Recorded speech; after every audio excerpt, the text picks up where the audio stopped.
Hey everyone, welcome back to the range. Got some 5.56x45 to check out today. This is an M193, a 55 grain full metal jacket load. Ammunition Depot sold this as check mil spec, but based on the crate, they seem to indicate that they came from the Circle 10 factory, which from my recollection and some advice from the AK Files guys is Bulgarian. So we're not quite sure where this ammunition really originated. Let's throw it on the table and see what we have in store today. As always, for our 5.56, we have 5 barrel lengths to test from, thanks to Palmetto State Armory. Like I said, they helped donate the 2 pistol uppers that we're using for our testing, and I can't thank them enough, so I thank them in every video and throw a link in the description below. We have a 7.5 inch, 10.5 inch, 16, 20, and 22 inch barrel. Pro digital, approximately 10 to 12 feet. I take 3 or 4 paces when I set the chronograph up. If you don't like me using the word approximately, that's too bad. It's about 40 degrees outside today and cloudy. Let's do this. Up first, we'll grab our 7.5 inch upper. This has a 1-in-7 twist barrel.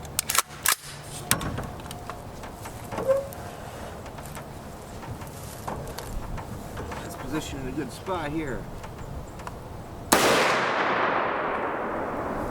2473, 2364, 2389, 2259, 2364, 2428, 2343, 2406, 2347, 2372. Those seem really fast. And now our 10.5 inch pistol. This has a 1-in-7 twist as well. I had some sight. 2749, 2795, 2777. 2772, 2754, 2772, 2812, 2789, 2743, 2715. And now our Stag. This has a 1-in-9 twist barrel, 16 inches. 3058. Oops, I just knocked my gun over. Nice. 3137. 3182.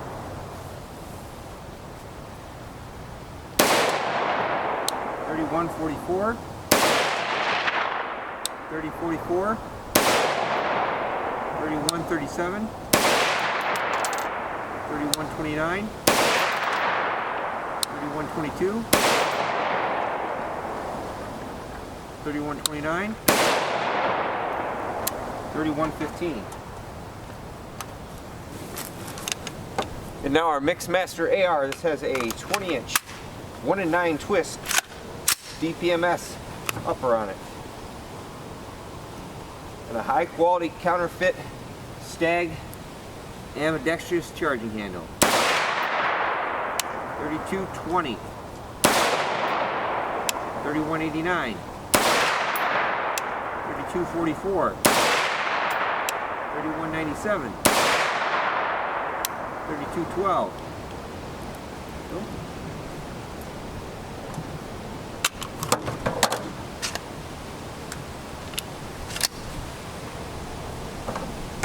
Looks like the H buffer might be a little too heavy for this.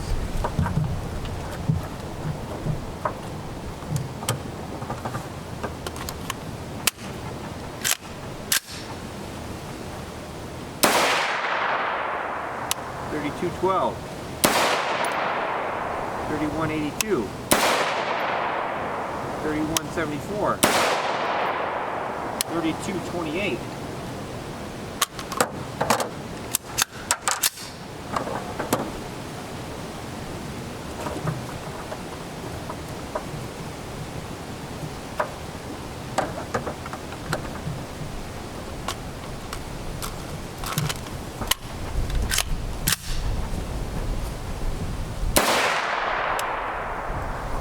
3189. Definitely gonna have to put a lighter buffer back in here. I put an H buffer in here, a little too heavy, I think. And now our TC compass. This has a 22-inch 1 twist barrel.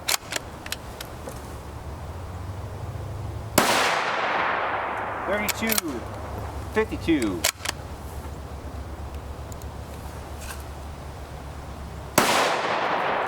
32, 67. Hard primer.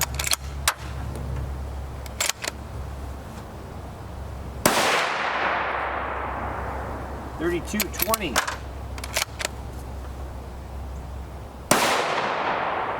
3276.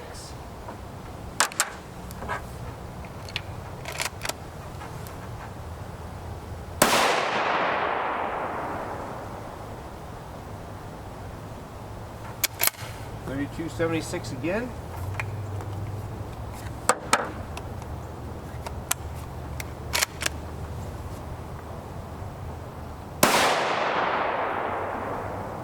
32, 36.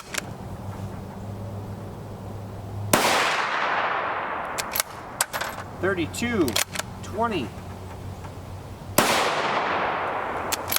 33, 08.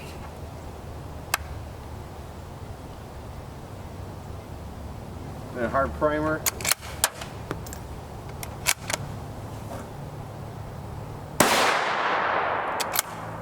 32, 76.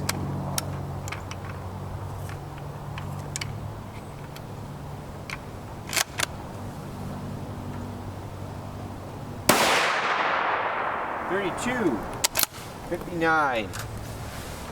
TC compass, 100 yards, 1 twist, 2.44 inches, about what I get with the bimetal jacket bullets. We'll take a couple more groups before we lose sunlight and see what we can get. Since I have my clear ballistics gel block with me, I'm kind of curious, and so are others, of how the steel jacketed M193 differs, if any, in performance versus a copper jacket M193. So we'll try to do the 7.5 inch, 10.5 inch, and 16 inch. Just some standard clear ballistics gel, 6x6x16.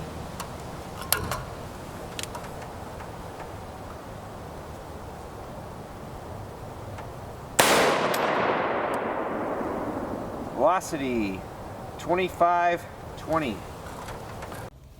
I'm gonna guess my camera flaked out on me. That's what I get for using old junky iPhones. Pretty much looks like our standard M193. It's a long neck of at least 3 to 4 inches. Looks like it tumbled there. Settles down though and chugs along through the 16 inches plus the 6 inches here. Just a straight wound path here, and I can't find it. It probably went off somewhere over there. There's your side view there. Those are some other recovered projectiles from a different test. That main wound track right there is our bullet. Let's go to the 10.5 inch. Make sure the camera works.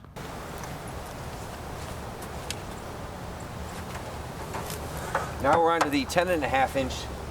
These have 1-7 twist barrels, if I haven't already said that 1,000 times.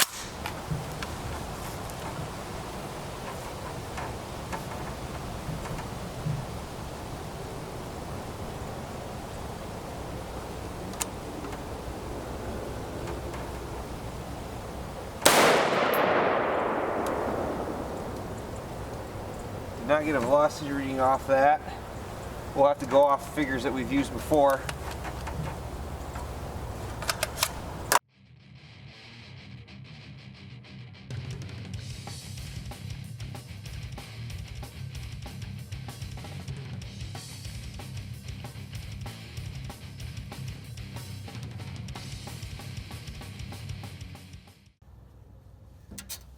About a 3-inch neck there. Seems to be a lot more disruption in the gel this time. Settles down, so 16 inches of penetration, plus there's our bullet right there, nose backwards, in about 3 inches of gel. Give me a second and I'll dig that out just so we can see what it looks like. Seems to be a little better performance, at least with the temporary wound cavity out of the 10.5 inch. There is our recovered round. I'm not going to take any macros of this because there's really nothing to write home about. It did flatten. I'm sure it didn't really lose any weight there, but this is typically what we've seen with some of the 7.62x39 that doesn't fragment or expands, as the jacket starts to flatten and it spits out the lead out of the back. Let's step up to the 16 inch. And finally our 16 inch. See if we get some fragmentation out of this guy. Make sure you get a velocity reading off it too. Why we didn't get one.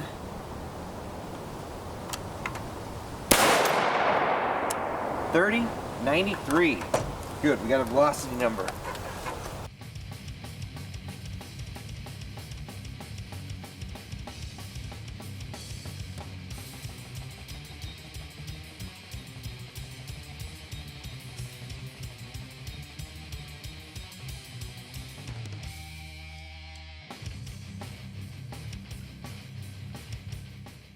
Looks to be about a 4-inch neck. It's this one right here, diving down. It did fragment, and unfortunately it came out the bottom.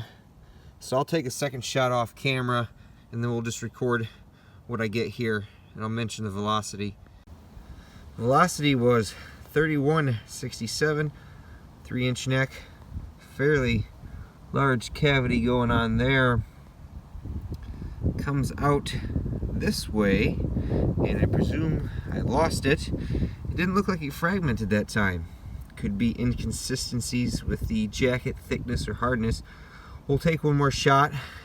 It's going to be really hard to see on this block, and like I said, I'll have to remelt it again, but we'll see if we can get one on there. This one right here is shot number 3. 3 inches or so, large wound cavity, and then actually starts traveling upwards. I'm guessing it fragmented on the first shot because it was so low, because it actually bent my piece of steel here, so I'm wondering if that caused it to fragment. So far there's a little bit of fragmentation here at the end. We could do the 22-inch barrel just to see what it's going to do. Looks like our 22-inch caused some fragmentation. About a 3 to 4-inch neck. It's our wound track right here, and you can see it splits off considerably right there. You can see some fragments right there, and unfortunately it exits the block and it's gone, but you can see some fragments down in there. So that's the fragmentation we want to see, but we need the 22-inch to see it on this particular load. I think we collected some good data today. Velocity numbers are up there with a good M193 specification. Our accuracy was okay at 2.44 inches, but this is typical with what I've seen over the last year of testing with the TC Compass with a bimetal jacket. I did have 4 failure to fires in the TC Compass during testing out of 150 rounds. I did strike them with an AIM single stage cartridge trigger at least a couple of times, and they did not go off. It wasn't until I threw them in the 20-inch AR that has a standard AR-15 trigger and hammer set that they did go off. Something to consider, because this is packed in tins for long-term storage. You may want to ensure that you have a good heavy hammer or extra power hammer spring. I was asked to perform a corrosive primer test. I used 2 control nails, 1 Lake City American Eagle 50 grain tipped round, a Yugo M67 7.62x39, a Chinese late 80s brown case surplus Norinco 7.62x39, and our 2 Bulgarian M193s right here. I'll have to roll in some close-up pictures of this so you can see the rust. Now, I left them in an aluminum tin covered with saran wrap and about 9 ounces of water, and a couple holes poked in the top. Left them in there for approximately 3 days. Now, the rust that you see on these, the Lake City actually has a little bit of rust on the top, and so does the Bulgarian 2 samples, but they're nowhere near as bad as the M67, which is the worst. And then the Chinese surplus has a little bit. The control nails, from what I can see, are rust free. So I'm not really sure what to think if this is technically corrosive or not, because we know by now that Lake City shouldn't be producing any corrosive primed ammunition, and there was a little bit of corrosion on there. The gel results again are interesting. Velocity is there, but the jackets are definitely tougher. If you want to see that M193 fragmentation that you're used to, you're going to need the 22-inch barrel. Again, it could just be these results in clear gel. I wonder if Andrew on the chopping block could test them in organic gel. I'd like to thank my Patreon supporters and JT Scuba 02 on AK Files for donating some of this ammunition for me to test. Without sounding too much like the guy in the corner with the sign in the cup, donations really help my channel, especially covering the costs of gel blocks. Until next time everyone, catch you at the range.